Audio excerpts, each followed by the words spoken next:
insolvencies in Kenya were handled under the Bankruptcy Act and also the Companies Act, which is not now the case because we have consolidation.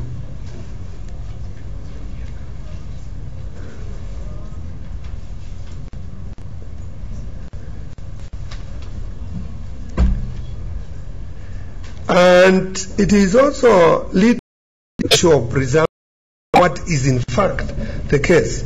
Is quite significant, and that is the departure point. The rights of business under the new law, which we have also discussed, change of focus with recovery to a company. And in conclusion, I would like to say, PK, Chairman, that bankruptcy law is currently required to be founded on the principle of preservation of the company, whose continuation by means of recovery keeps the generation of wealth and jobs, which is essential to cope with the new economic realities that we are experiencing as a country. The changes in insolvency law that have recently occurred in this country require the change of the minds, particularly, as you will see from these cases, which are from our courts. We need to change the mind from what we had to the new mind, which is applicable worldwide, so as to adapt to rapidly changing international systems for corporate law, in accordance with the principles that the recovery of individuals or both corporates in debt is quite important for an economy. The relatively new legislation in question establishes a new treatment as the insolvency of companies governed by the rules of commercial law, and should make it possible for them to recover with the participation of all creditors in both the private and public sphere, which would be an improvement in terms of financing the business activities. And that is the end. Thank you very much. I've got the references also for you. When we send this to you, you'll be able to read it for yourselves. Thank you. Okay. Good morning, members. Let's appreciate myself for a detailed, and we want to appreciate that he changed his paper to another one. It means he has both papers, and then I hope, then myself, both papers will be available for members. The earlier one and this one. There is a detailed paper. Yes. And two presentations. Good. You see, now you have gotten it's two in one. But we appreciate the presentation. There's a man who is coming on the stage. He's not going to speak right now because he's under punishment. He's late, and we are very keen about timekeeping. So Martin Olo, you'll have to wait and hear the presentation by Chacha Odera this morning. Martin is part of the committee, and I think he's not taking advantage of our leniency. Next time, if he doesn't come, we'll penalize him. We are going to change the program a bit. We will not go to Martin's presentation. That is the key concepts, parameters, circumstances, and grounds.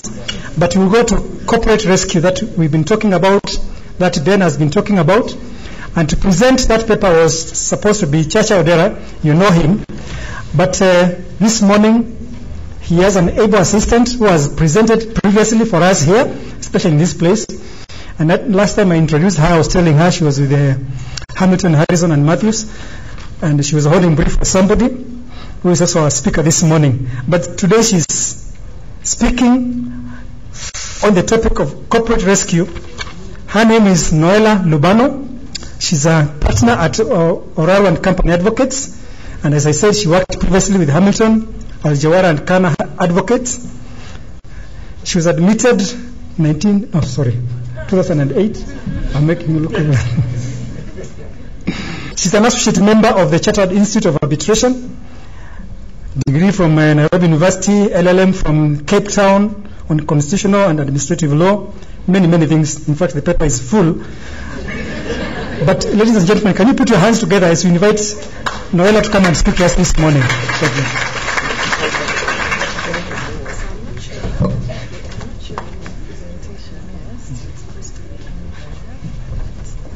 There's somebody who was supposed to be operating this computer. Where is he? Is it taken off? Probably we'll have to do without the slides. Just a meeting, a minute as she... I think it's been saved on the desktop under Oraro. Just there. So I just need to get that on and then just put slideshow.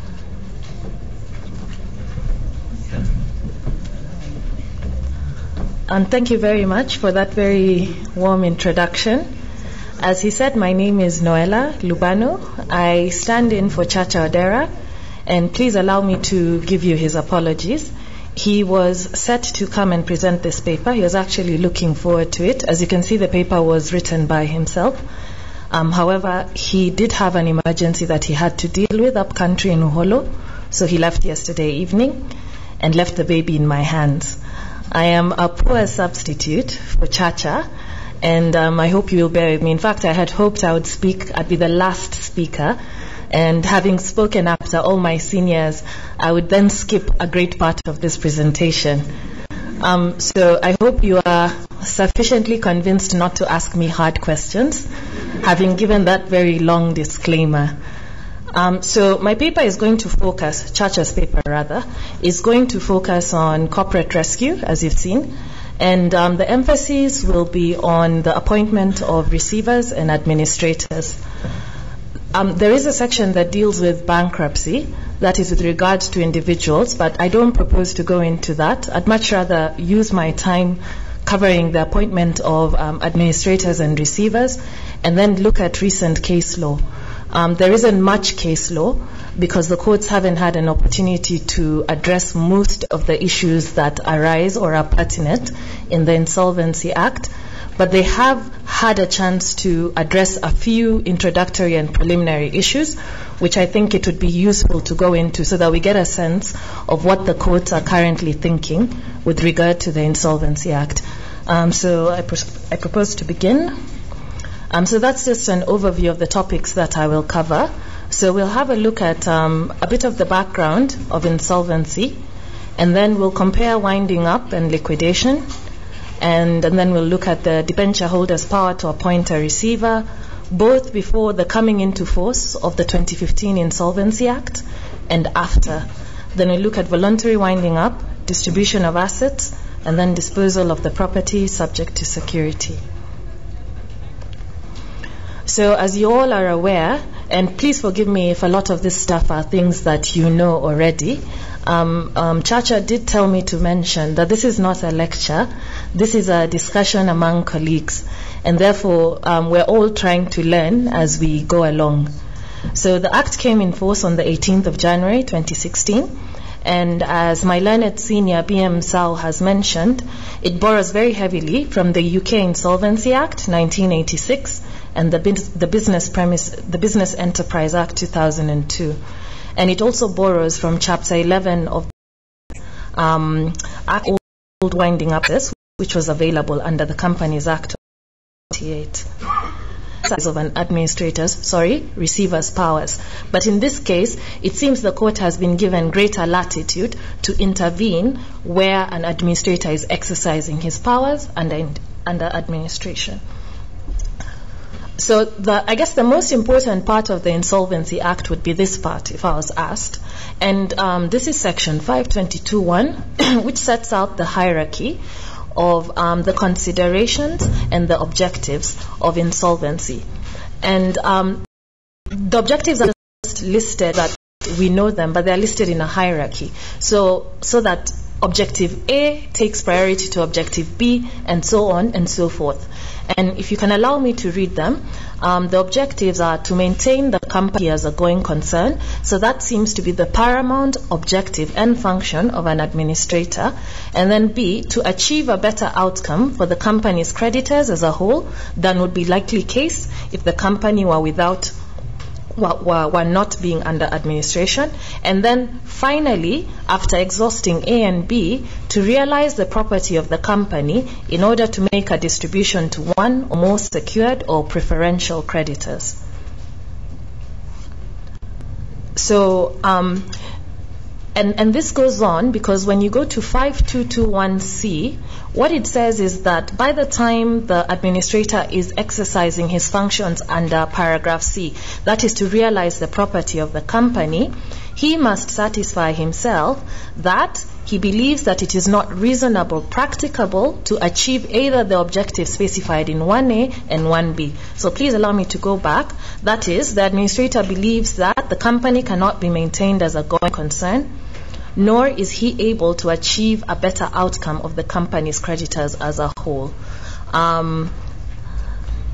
And then also when he exercises C, that is realization of the property, which basically involves sale and disposal of the assets of the company, he also believes or is satisfied that he does not necessarily harm the interest of the creditors of the company as a whole. Then, of course, we now have the introduction of qualified insolvency practitioners.